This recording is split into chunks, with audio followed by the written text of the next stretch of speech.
Dakop ang construction workers sa ginpatigayon nga drug bypass operation sa Regional Police Drug Enforcement Unit 6 sa Barangay Tansa, Bonifacio City proper. Alas 10:25 sang gabi, Hulyo 28, 2024.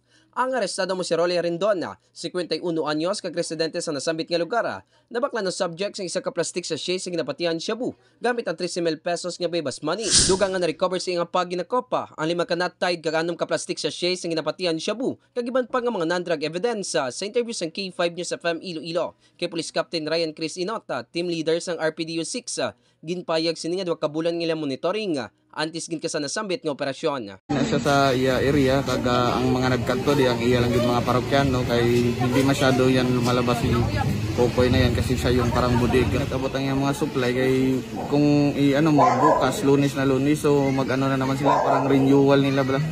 Kaya bagong dating yung mga supply niya kaya na-monitor natin at na-engage natin agad yung mga transaksyon niya. Mga ka-K5, ginabanta sa 160 gramos ang na-recover nga suspected shabu kag may rin is estimated market value nga 1 milyon kag 88,000 ka pesos. Balita nagikan sa city proper.